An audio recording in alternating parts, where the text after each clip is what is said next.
Hello and welcome to another episode of Square Up with GraySquare. Let's throw them punches. Yeah, those videos that we shot beforehand are so great. Yeah, they are. There's going to be some behind the scenes little video clips of Jay and I. If you know both of us, you'll know that he was laughing out of fear for getting knocked out by my reach. No, that's far from the truth.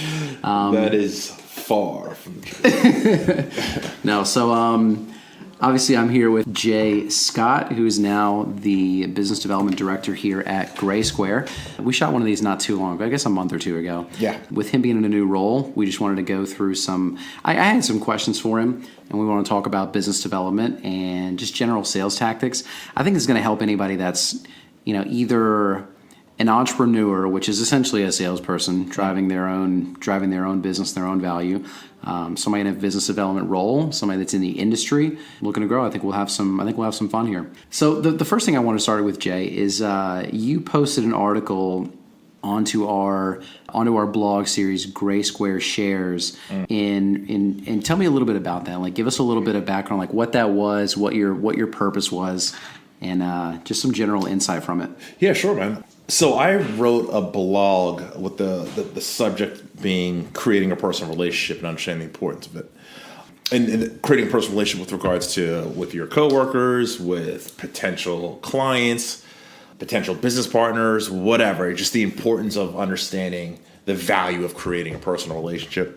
And the point I was really trying to drive home here, dude, was if you want to solidify any sort of strong partnership with anybody, you got to stop selling a product and start selling yourself. It's just really important to develop these relationships with people in terms of personal relationships to build value and trust. Excuse me, not really value, but trust.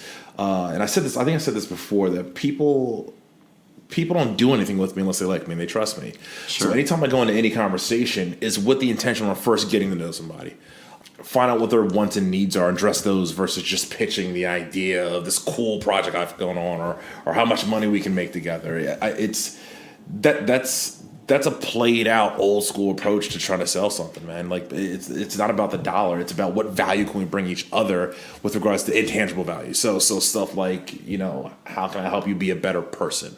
Things of that nature. And I just think it's forgotten about, and it brings a lot of value. Like it solidifies relationships, and it solidifies deals because they like me now, man. They trust in my intentions. Yeah. So one of the quotes that you put on here, I pulled it up because I wanted to get it right.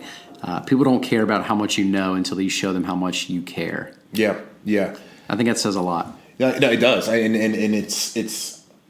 it's true, man. Like it's very true. Like I don't know how often I've tried to teach somebody something, or want to teach somebody something, and they're not listening to me because they don't think I have their best intentions. Sure. Or I'm not just something that's particular to them.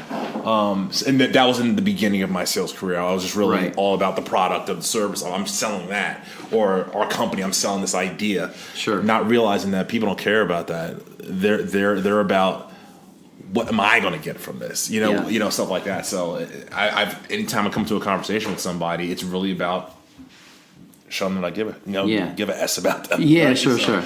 Now, I think the common theme, like when I think about it, even if I'm coming at my sales pitch or my approach with, just selfish intentions, like I'm only concerned about how many dollars can I acquire out of this. Right.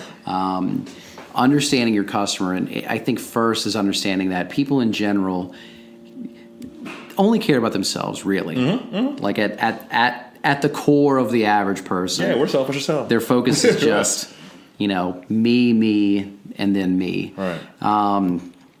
So I think even if I'm not so concerned about the person that I'm talking to, if I utilize this approach of, show them how much I care first, I think I can still get my end goal out of it. Yeah, you're going to get a stupid amount of buy-in. If I come to a conversation talking about, how's the family, how the kids doing, Sure.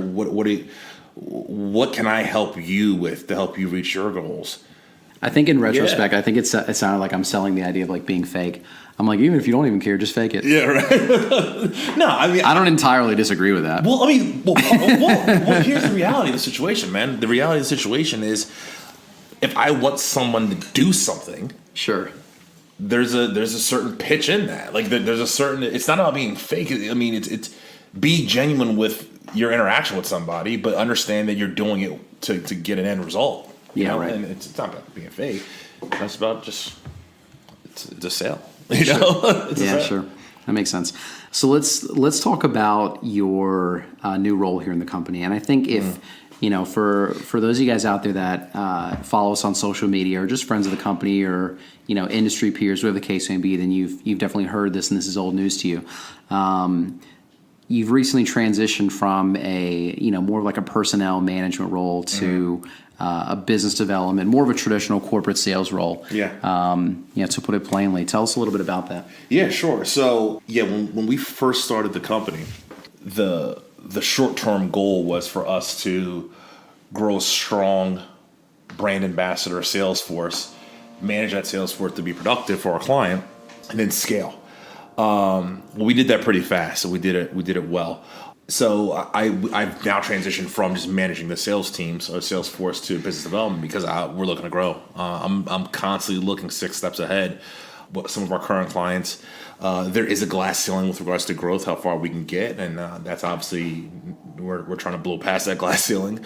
So I moved into more business development, not just client acquisition, but also to get more people on board with using us because we have more clients and we have people to fill these spots. So I love it. I mean, it's all about all about growth, man. It's all about growth right now. Yeah, absolutely. I think one of the challenges of our business, for those of you guys that don't know, at our core, what we do at GraySquare is, we build sales teams that drive the bottom line revenue with new customer acquisition for a variety of clients. Typically, those clients are large businesses, and in a lot of cases, we may not have the scope in certain markets to produce the results that our clients are after. And so we'll utilize partnerships with, businesses across the country to fulfill some of those markets. I think as part of Jay's role, that's definitely the biggest gap that we've helped fulfill with definitely just spreading our reach, and the clients that we're able to service. So it's definitely proven well so far. So one of the things that I wanted to ask you, Jay, is obviously we are in a very crowded industry. Even 2 years in, we're sort of the new kids in town, and we're competing against companies that are 9-figure revenue companies, and we ain't there yet, but we're getting there. We're making progress, man. We're making progress. Yeah, absolutely. Steady progress, and I like it. Oh, yeah, absolutely. Not to downplay what we've done, obviously.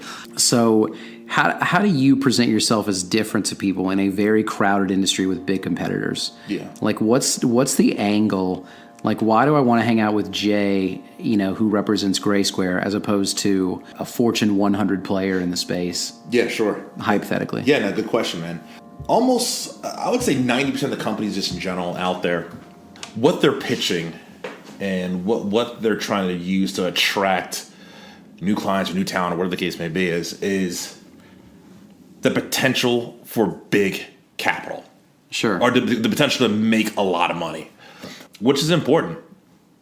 But if that's everyone's pitch, what makes you different, right? Sure. So it's we have some of the same clients. Some clients are different, but in order for us to grow the right way, we need to attract talented people that work hard and that we can bring value to them so they want to stay. So instead of pitching, let's make a bunch of money, which is obviously the end goal, there's a lot more to growing a business. And it's finding out, here's my pitch, straight up. Sure. This is my pitch. What can I do to help you reach your goals? What are you not getting currently from your current broker, your current vendor, your current partnership that I can give you? And if I can give it to you, cool. If I can't, go somewhere else. It's not a big deal. And Sure. I'm not saying that to be arrogant. It's being transparent. And that is a big thing in our industry. There's a lot of clouds out there. And what I mean by clouds is like you don't know. It's not transparent. You can't. You don't know how much money you're making. You know how much money you also make. Like I'm just shooting to you straight, bro. At the end of the day, it's like in order for us to grow, you have to trust me. So here's my pitch. It's literally like, 1, how you doing? How's life? 2, what can I do for you that you're not getting now? What value can I bring to you? What can I help you with to get you to the next level? And I'll help you get there.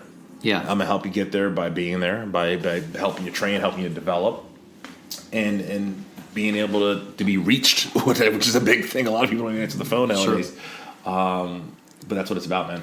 People miss the boat on good old-fashioned consultative selling, solution selling, finding the problem, then providing a need for it. I think, and I don't think our industry is that unique in terms of how people sell what they're offering. Right. A lot of people sell based on the dollar. Just to give you an example, I'm looking at this bag of potato chips. By the way, who brought quinoa potato chips into this office? Bill, get these quinoa chips out of here. We're not gluten-free. This is not a place vegan. of healthy food consumption. No, we're slobs. I mean, it is. Well, that's fair. In this office, we kind of pig out a little bit. If I'm selling a bag of potato chips, right? I'm selling that to the local convenience store, and I think in most cases, people walk in with the pitch of, you're buying Lay's potato chips at 50 cents a bag. I will sell you my bag of potato chips at 49 cents a bag. Therefore, you should do it. All right, and that's the end of it. Yeah. Before I even know, what type of chips this guy's customer wants. Right. What type of products are you interested in representing and finding the solutions? Right. Like, even though we're talking about some of these massive companies that we compete against, a lot of times it's the case on how to get new businesses. When you sell for a client, you earn $1. I will give you $1.50. Yeah. And that's kind of the end of it. And I think the big thing to note there is, whether you're in, you can always find a cheaper bag of potato chips. Yeah, You can always earn an extra $1 somewhere else. There's always a new manufacturer coming to ask them to sell it for cheaper. Right. Yeah. You can always get undercut, and you will always get underpriced, where somebody will pay a better price. Right. In whatever you're doing. I think what you mentioned about finding needs from people is understated. Yeah. As simple of a concept as it is, it's very understated. Yeah. Yeah. No. You're right. And it's like, here's the big thing, especially in our direct marketing sales industry. I've seen a lot of companies come in and go out of business quickly. Sure. I've seen a lot of clients go out of business. How do I help stop that from happening? Because a lot of people, like a lot of these brokers or these vendors, whatever the case may be, they'll bring a team in to help them scale a client, and they don't teach them anything. They just supply a sales force and they walk away and they manage the contract. But what happens if the sales team that I bring in or this marketing team that I bring in is underperforming? Sure. What most people do is they just go get another marketing team, versus going to that actual marketing team and saying, hey, let's identify what's broken here and try to fix it. Sure. Then provide a scalable system so they can grow. That's the difference between us and anybody else. Without a doubt. We're teaching a man to fish, so to say. Exactly, so he can feed his family. Exactly. Versus just saying, hey, here, go sell this, go market this. And then when they call and they have a problem, they either don't answer the phone, or they just find a more talented. Yeah, don't worry about that. That's him. So that noise you just heard, by the way, is Landon, after talking all this crap about these chips, digs his hand into the bag to each one. So I have to find out if these are any good. Yeah, right. That's Are they? No, they're not any good. It doesn't look good. What are the ingredients? What is this? It's like spicy. Spicy Thai chili quinoa chips. You know why this isn't good? Ladies and gentlemen, don't eat quinoa chips. This is my own opinion. No knock on anyone who enjoys the gluten-free diet lifestyle. However, there's 4 grams of protein in here. It's vegan. They're so bad. It's vegan, gluten-free, kosher, non-GMO, no artificial flavors, no fat. That's why it tastes terrible. It's not any good. There's nothing in here that is flavorful at all. They just put paprika on a piece of cardboard and fed it to me. All right, so here's a real question for people, right? And we'll get back to talking business soon. I refuse. We need some feedback on this. Reach out to us through social media. DM us on Instagram at GraySquare, and Catalina will give us the feedback here. Of the percentage of people that are gluten-free and say it's because they have to be, right? So not just of gluten-free people that are choosing to be. The people that are and say they have to be, what percentage of that is based on reality versus wanting to join the, I need attention. Facts. Woe is me. Here's the reality of the situation. What percentage of it is fake? None of this stuff came into existence up until 10 years ago, maybe. Yeah. Right? So you telling me during the 50s that any of this stuff was relevant? I mean, are you understanding the point I'm getting here? Yeah. No, I'm there. I was eating a lot of meat. There's people smoking cigarettes. Everyone smoked cigarettes. If you were alive during the 40s, the 30s, 40s, 50s, everyone smoked. It was cool. Now, I'm not saying it's not. Obviously, smoking is not good for you. Sure. But I mean, everyone did it. People made it out. Yeah. What's the problem? That's a problem. Cancer's a problem. Yeah. Well, no, cancer's a problem. But again, I guess that was a good analogy. However, no, I know what you mean. But like this, I mean, I still don't know what gluten is. Like, I don't know, man. Like, we have teeth. It's like wheat. Well, but that's cool. I get it. So, no, whatever. No, right. I'm not co-signing this. I think this is stupid. Yeah. This is my opinion. I have canines, all right? Canine teeth in my mouth. You know what it's designed for? To chew flesh. And the human race went on fine. We populated everywhere. We're growing year over year in population. Why do we got to do all this? So if you're following like we're dying off. If you're following because us we're eating a steak, and if you'd like to if you'd like to attack the person online, if you'd like to bully online, go GraySquare. No, Bill for buying the chips. If you want to bully Bill for buying these gluten-free chips, you can find him on our social media platform. Please attack him via DM, and for every hate mail message that Bill gets on DMs, I will send you $1. That's a fact. I will send out $1 to you and possibly the charity of your choice. I mean, I'm not signing this in case it gets out of hand. There's it's not nothing going to wrong get with getting healthy, folks. I don't want you to take me the wrong way. I just think some people are taking it to an extreme that's uncalled for. If I sit down at the table and the first thing I'm asking for is like a gluten-free menu, there's a problem. It's too much. It might be a little much. We're going to get some flack for that. Ain't no one dying over a non-vegan diet. Let's go. Right? Come on. All right, Anyway. I have a couple more topics. So let's stay on let's go to another fun one. Let's go to another one more fun one, and then we'll go back to business shop. Yeah, to talking If shop. anyone listens to me now, because I just bashed vegans and gluten. We just lost 20% of our viewers. I'm sorry. I really, it's your choice. Nah, I mean you weren't going to hang out with us anyways. This was going to come out at some 'cause we point. eat a lot of pizza This is and just stuff like exposure to the truth. Yeah. All right, so. Jay, what are your thoughts on the Super Bowl? Who's winning and why? And Jay is a heartbroken Birds fan right now. I'm a diehard Eagles fan. Say what you want. As We the are rest of the city of still the Philadelphia. reigning Super Bowl champions. 4 more days or whatever. Nah, it's cool. So, Yeah, right. who do I think's gonna win? So either New England or LA. And what I'll kindly ask of you Mm-hmm. is, I have a lot of business in Boston. New England. A lot of my paycheck rides on Boston. Sure. The growth and development of Boston, right? Yeah. So let's not hate too much and say Okay. exactly what you feel Okay. and what the city of Philadelphia feels. Okay, I'm gonna say exactly what I feel. What I feel is I'm tired, and this is a lot of. I'm not gonna lie. A lot of this is envy and hate. Sure. I'm just tired of seeing Tom Brady. Yeah. I will go on the opposite side and say that Tom Brady, I believe, is the greatest quarterback of all time. But the smug look of him and Bill Belichick all the time, bro, I'm tired of it.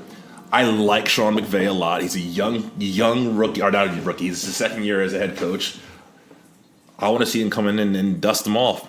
I think that Sean McVay is a good enough offensive mind to pull it off. However, you can't ever cut Tom Brady out, bro. Sure. Like this guy is a freak. How much fun would it be to watch Tom Brady lose a second year in a row to an underdog? Oh, bro, and to watch his face, he gets so salty. He is the worst with regards to like sportsmanship. You ever seen this stuff? Like when he loses a game, he just leaves the field. Everyone else shakes hands. Right. You don't have time for any of that. No. See, that's the smug stuff I don't like, bro. I can't. No. So I this hope New England loses. It's a strong possibility that they'll win. But yeah, it's time for a change in the guard. Well, correction. We changed guard last year. Facts. Go Birds. When the Birds came in and stopped the mud hole in someone's butt. But that's yeah. I think. God, man, this have you seen? Awesome, dude. Like the Patriots are probably going to win. Yeah. I don't want them to win though. So I'm going to be in Boston during this game. Okay, so yeah, you're already jaded. No, I'm just. We'll see how it goes. That'll be a party. Yeah, it'll be a party. I'd rather them lose too. I want to be in Boston and watch faces as they sit there with their jerseys and their cocky attitudes. Oh yeah. All right, I gotta stop talking trash on the city that I'll be in 4 days. All right. That we have our second large office location in. I know. All right. By the way, my favorite thing on the internet right now in regards to this is like, I mean, this happens every year for the Super Bowl. They come out with the same version of the same meme. It's like, who's supporting which team in the country, like by state. Right. And it's this giant map of the United States. And the whole country is whatever the opposing team is. Like it's all Massachusetts, right? Yeah, it's all like Los Angeles. And then it's just like little Boston in a corner. Right. And, that little corner of the country with a little tiny Patriots logo. I know exactly what you're and talking about. I think the best part about it is that like not only does everybody agree, but it only fuels the fire in Boston even further. Oh yeah. Like imagine if that were Philadelphia. Imagine like how much pride Philadelphia would take in being hated by the rest of the country. Bro. Like that would be the dream come true. That would be the dream come true for the city of Philadelphia. We're used to the world hating on us. So it's whatever. That's all part of it. I saw one time at an Eagles game. Obviously, I'm in Philly, so I do see Eagles games. The fans boo the dog at halftime for dropping the frisbee. I'm not lying to you. Guy, they're doing tricks out there in the middle of the field. Dogs running around, do like flipping and catching it. Right. Missed it. They booed the dog, bro. Get the dog all up out of here. See, Philly has the reputation for booing Santa Claus or whatever it was. Yes. But like booing The dog. a dog is so much better than booing Santa. For not catching the frisbee, man. Because- I was like, this is awesome.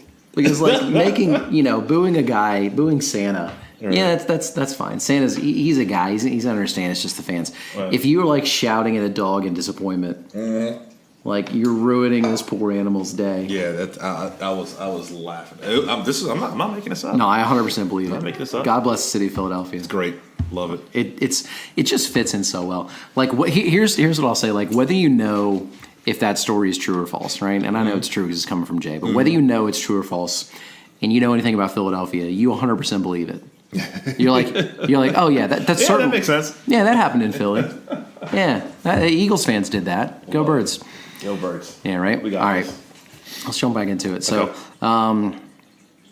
one of the things I think a lot of people can relate to, I think the demographics of people that are hanging out with us for these, we're talking either our industry peers that have challenges in sales, our competitors who have the same thing, entrepreneurs and people in kind of the small business startup culture where they're driving sales, they're driving their own book of business.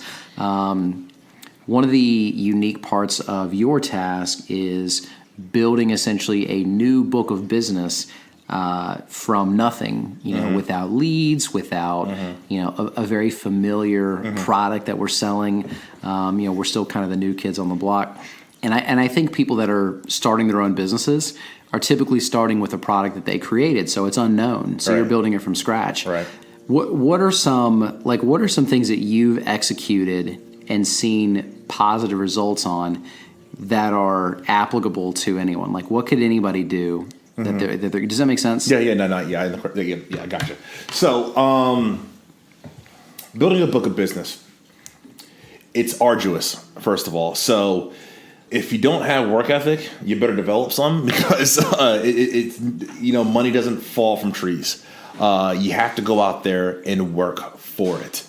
So, the one thing that I've found that works out pretty well is make sure you're throwing a wide net. And what I mean by that is you can't target just one business. You can't just target one client. You can't target just one person. it's all law of averages. It's all a numbers game at the end of the day. And you have to be able to create a pretty wide funnel. So you got to put the work ethic in to email, LinkedIn message, pick up the phone and call. That's an old school approach that still works. If you're thinking that the world just revolves just around social media, you're wrong, because everyone else is doing the same thing you're doing as well. So don't be afraid just to pick up the phone and say, hey, what's up? Let me talk to you, leave a voicemail. It does add a little more personalized approach in this very indirect world we live in now. But yeah, definitely got to put the work ethic in. I literally have, especially when I first moved into this position, blocked out 4 hours to just web surfing and social media surfing to get new leads. 4 hours. Okay, that's a significant amount of time just sitting in front of a computer screen looking for people that I think would be a good match for what we're trying to do. Not focusing on one again. I feel like a lot of people, and I think you might hit on this point as well, tries to land the big fish. Sure. That would be great, but the likelihood of that happening is slim.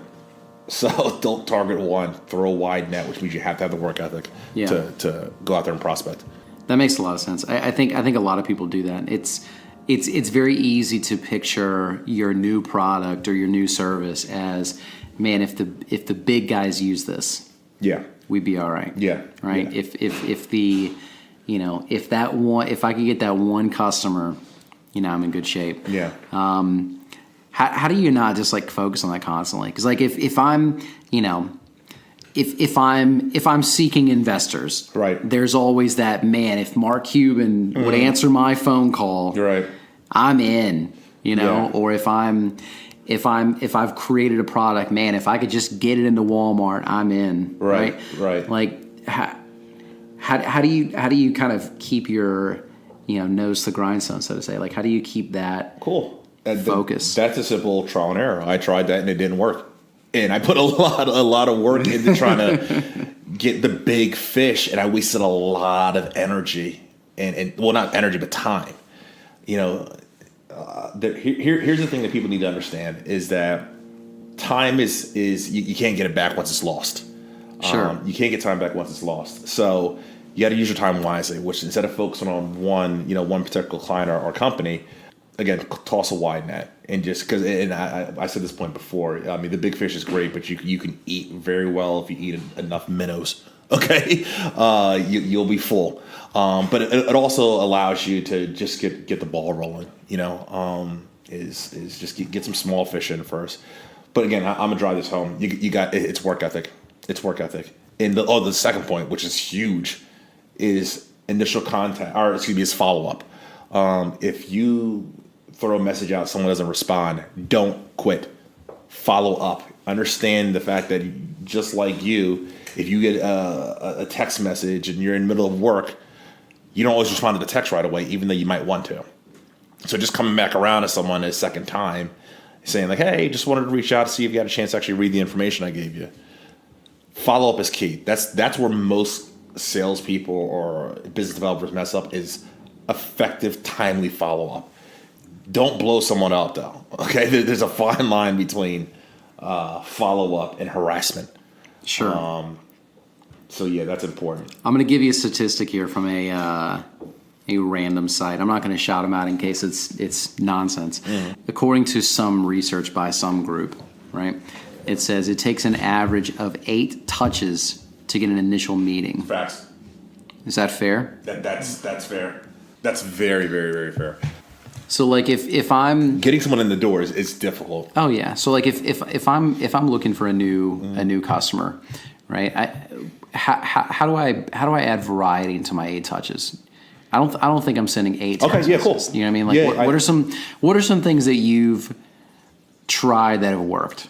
Cool. What type of variety have you tried that's worked? Well, I can give you one thing. Keep your messages short and simple. Now, what I mean by this is you might have this killer product or killer idea that you want to share, and you think writing a detailed explanation of what it is going to get someone interested. It does not.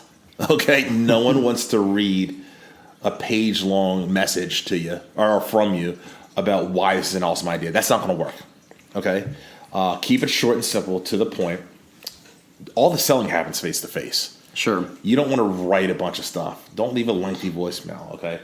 Can I give you an anecdote that I heard? Sure. I don't know how appropriate this is. Oh, it's 2019. Maybe I'll get away with this. Maybe I won't. When I first got into sales in 2007, when I got into college, it was either a sales manager I had or some sort of coach or whatever the case may be. Mm-hmm. He said, your sales pitch should be like a mini skirt, long enough to cover the important details, but short enough to keep you interested. That's good, bro. That's good. I like that. And that is probably one of the most factual statements I heard in a while. That's an outstanding analogy. I don't mean that to be sexist. I mean it to be interesting. No, that's definitely it's true, bro. It's true. I think you hit it. You hit the nail on the head. Like that's very, very, very valid. That you cover the important details. Yeah, it should be short and to the point. Short and to the point. I mean, sure. Like literally, when I'm reaching out, again, we have a lot of a lot of clients right now. Sure. In markets that we're not currently organically that we've grown into yet. So we need to outsource that activity to people that have expertise in doing marketing and sales. And so what I've been doing, what actually works very well for me, is this is the pitch I use on LinkedIn, for example. When I see someone or a company that I think can help us grow our client, I simply say this. Hey, how you doing? Simple. Actually, I'm going to read it to you. Let me not wing this, because it works, and this is free information, so feel free to use it. Hey, thanks for connecting. My company's looking to partner with professional independent marketing and sales team to drive our clients' bottom line. Are you interested in diversifying your clientele or looking to add a side project? Very short, to the point, deliver all the key information, right? It's a simple, it's a yes or no. And you go from there. So are you interested in diversifying, or are you looking to add something on the side? Sure. I'm not trying to take away from what you're doing right now. I'm just trying to say, hey, are you interested in something else? Because we need help in Boise, Idaho. Sure. Okay. And then if you receive this message from Jay, it doesn't mean you're any less special. Yeah, right. Exactly. He means it all the same. But you're right. I know what you mean. Yeah, you're right. No, you're right though. That's a good point to bring up. But it's generic, but that's what we're looking for. Right. And that'll stir interest.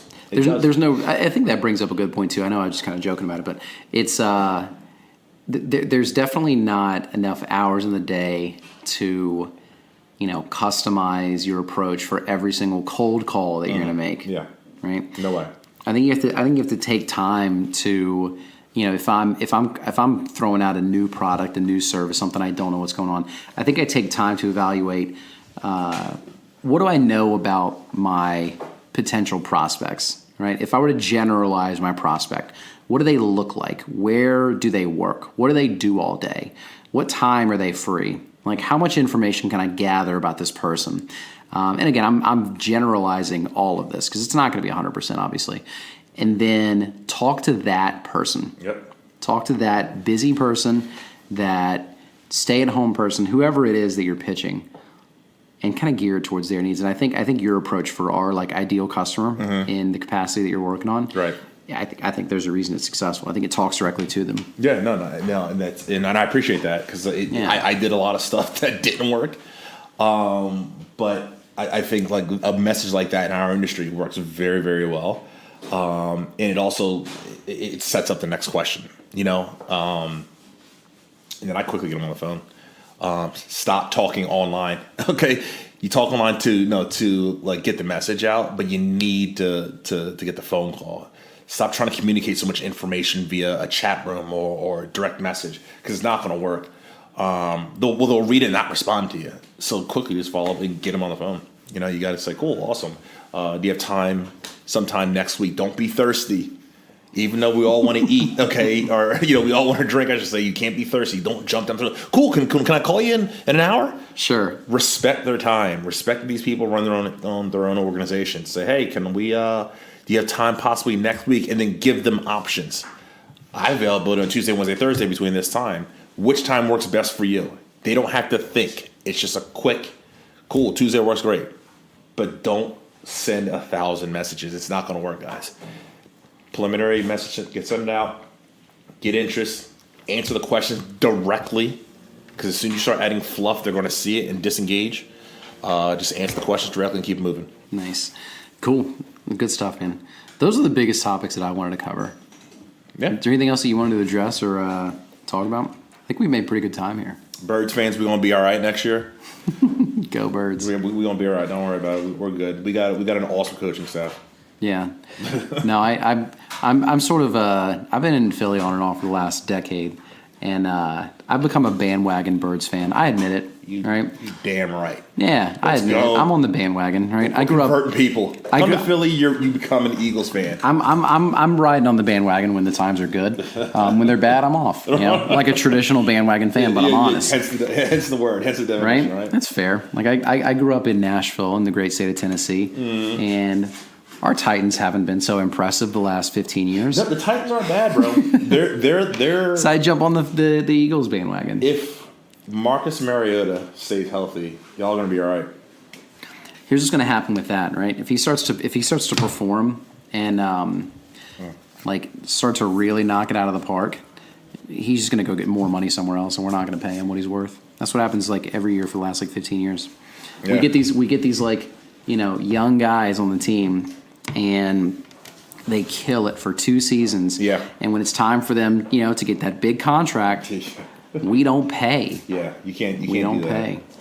You can't do that. You got to pay the talent. I'm aware. I'm not currently well funded enough to make those decisions on behalf of the Titans. But if I was, I'm with you. Yeah. It's a lot easier to talk about somebody else's tens of millions of dollars than it is your own. So we can end on this note. Yeah, sure. So Bill just walked into the room. What's up, Bill? Bill, what's up, guys? This was a terrible investment. These quinoa chips. What possessed you to purchase these? Well, I saw a few good things. No, there's no pitch here. This tastes like chili and this spicy, tastes like all good things. This tastes like. You tried it. I know. I saw his face when he tried it. So let me. You know what? Please why don't you try it yourself and then you tell me? No, it's not good. All right, Bill Volrath entered the room here, and he's trying to defend. Landon hold on, knows my snack game is. He's trying to defend the texture is terrible. He's trying to defend his spicy Thai chili quinoa chips. You can add spice to anything, and it just tastes spicy. But like the texture, it dissolves in your mouth. I went for a gamble. Okay, Bro, this is terrible. This is terrible. You'll never know if you don't like something unless you don't try it. This is right? terrible. I mean, you're right. Will you buy him again? Like, do you like him enough to purchase him a second time? Probably not. All right, that's fair. I can respect that. This was terrible. I can respect the man taking a gamble. That's an honest answer, right? All right, so on one of our upcoming podcasts, I'm going to give Bill a shout out for a non-professional achievement. Bill is our GraySquare corporate snack aficionado. The man has a better snack game than anyone I've ever met. Thanks. And when we shoot one of these with you in the coming weeks here, we're going to dedicate a lot of time to how you've become so great at snacks, at selecting, finding a different snack for your friend's taste, things like that. Don't spoil it. Don't tell the people. Don't let the people have too much. We should sponsor and market some of these best. All right, if you're a distributor, great idea. That's a terrible idea. The selection of the week is. Nah, we're not giving out free plugs. Yeah, unless we're getting paid, bro. Listen, if you're a major snack distributor, if you're a major snack distributor out there and you want your product here, assuming that it's good enough for the refined snack taste of Bill Volrath, you can reach out to us directly, and who knows, you might get a feature out here. Somebody's going to have to pay for these podcasts one of these days. Yeah, right. Some sort of sponsor. This information is great. All right. Somebody can pay for it. Well, let's wrap it up. This has been a good time. Yeah. Thank you for hanging out with us, Jay. Yeah, buddy. You know what it is. Thanks for popping in, Bill. Yeah. Hanging out. Catalina, thanks for everything as always. Cool. Until next time, this has been Square Up with GraySquare and Jay and Landon this edition. Later, guys. Later. Later.